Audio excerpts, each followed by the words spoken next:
Hey, what's up? I'm Jason, and today I'm going to show you the best game ever built in Unity. Now, this is obviously somewhat subjective. It's going to be my opinion on what the best game is, but I'll try to explain why I think it's the best game and go into some depth into that. But first, I'm curious to see if everybody else knows what the best game built in Unity was. So if you've got an idea of what you think it might be, or you think you know what I'm going to say, drop it in the comments below. I'm kind of curious to see, will this line up? Am I crazy? Does everybody agree with me? Am I really showing you the best game? Or are there some other things that everybody should check out? Because if you got an idea that's something you think is the best one, hey, maybe we should all go look at it down below. Now, when it comes to Unity games, I can think of quite a few. And when you look at the Made with Unity page, there are a lot of really popular ones. Rick and Morty was really a blast. It was one of my favorites. And Cuphead, I still play on my arcade cabinet. But the one that I want to talk about is not on this list. It's not something that's been featured or focused too much on, and I don't know if most people know it's even built in Unity.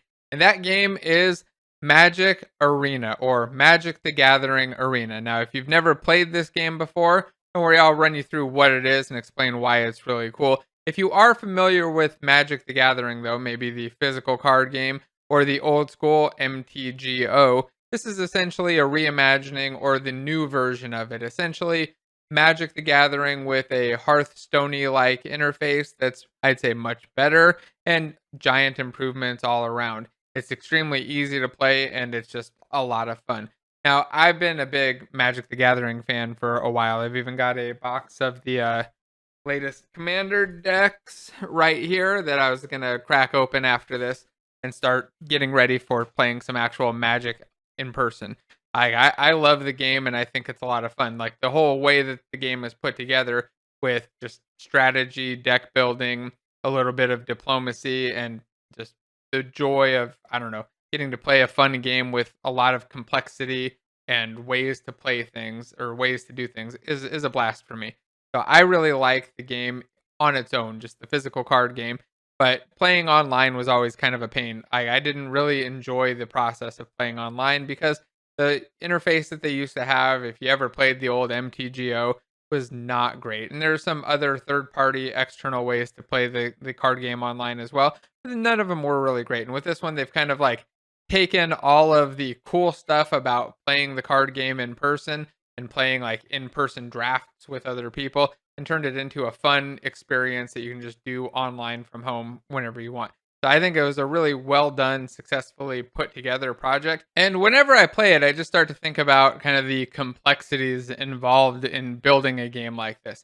So if you've never built a card game, which most of us haven't, it's not a simple process. It seems very simple at the beginning. Like there's a couple things you got to do. You got to move some cards around from one spot to another and apply some simple rules. Now, if your card game is very simple, maybe you're playing blackjack or something, that's not too difficult to build. You can probably code that up. But when you're building something that's more of these like collectible card games where you have these mechanics and card interactions, stuff gets a lot more complicated extremely fast. And the way that they build these is actually really interesting. That's one of the things I want to talk about.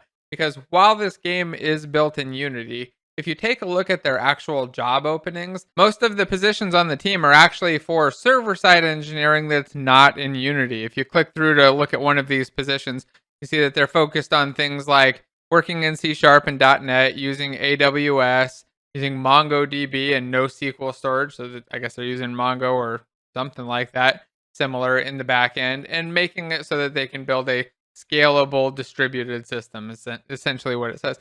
And that's not really a big surprise. When you build a big online game like this, some sort of networked multiplayer game, or just a game that's got lots of players with persistent data, a lot of the work that you're doing is in the back end. The client tends to be like kind of a, I almost don't want like to use the word, but like a dumb client or a dumb front end that's really just sending messages to the server and then getting back some data. It's not actually keeping track of much or processing much. It's definitely not processing things like the rules of the game. The rules of the game are going to be done in whatever this rules engine is. If we look at this, we could probably see a little bit of info. Oh, it looks like they actually use C++ and Python for this. There's a big variety of languages and setups and systems being used here. So I think it's definitely an interesting thing to at least remember and consider. Like if you happen to be an enterprise engineer that's wanting to get into game development, things like this are available and they're in high demand, especially maybe not the C++ and Python, but maybe you're already doing a lot of Python already.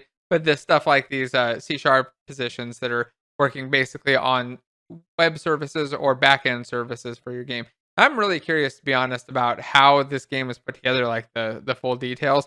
I did get to meet one of the guys who was running the team a long time ago. I think he was running the team early on, or part of the team. It's been so long, I don't remember anymore. Like before the project actually came out, and sort of like a little bit like, hey, we're working on a thing at Wizards. Can't say anything else about it, and it happened to be at a Unity conference, and I was like, oh, that's really exciting.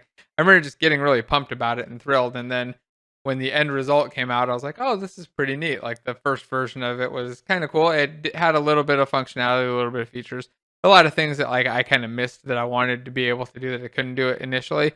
But they really quickly just started like updating and patching and patching and patching, constantly just updating the thing. And I'm curious to see what that process is like too, how they actually manage their patches, if they're using asset bundles, if they're using the addressable system now, or what that system's like and what that process is like. Now, of course, I don't expect to ever find out, but if anybody happens to know or happens to be working on the project and just wants to talk about it and is okay with and allowed to share some info about it, I'd love to just talk to somebody on a stream or just on a video and maybe chat about it. Or if you're building something similar to this, you happen to know somebody building something like this, I'd love to just talk to you on a stream and just have a chat about it, kind of explain the process to everybody and let everybody know what that's like. And if you're interested in that kind of thing too, please drop a comment down below. I'm really curious to see if people want to know about these bigger architectural setups, how you set up these multiplayer games, where it's maybe not directly multiplayer, maybe it is. So if that's kind of thing that you are curious about, let me know. Drop a comment down below and let I guess the other people who might want to talk about it in the comments down below know by hitting the thumbs up button, dropping a comment, and I guess subscribing. I don't know that subscribing really lets them know, but hey, it lets me know that you're interested at least. So yeah, I'd like to talk more about this stuff and just go in depth on how the pipelines are set up and what the process is like to build these client server applications and these big fun games that I just really love to play. And then I think I'll just wrap this up by opening up these commander decks and seeing if they're actually in there, what they look like, and giving everybody a quick view of what some magic cards look like in person. So let's see. It says to stop if the packaging was ripped. It's not ripped, but okay. I had to be more careful with knives.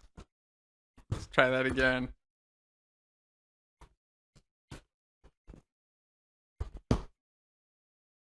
I'm going to set that down carefully and hope I don't have to cut anything else like myself. All right, look at that. Beautiful set of new commander decks, and I've got something to play for this weekend. Looking good. All right. Cool. All right, thanks again for watching. I appreciate it. Don't forget to like, subscribe, and share this if you're any kind of interest at all, or even if you're not. And again, drop a comment below. Let me know what your favorite Unity games are so that we can take a look at them. Or if you like to see other people talk about this stuff, drop a comment about that below as well. All right, thanks again, everybody. Oh, and don't forget, I've got a new course available. Just check it out in the link down below. I almost forgot to mention that. It's open right now. You can join and join us live. All right, thanks again, and bye.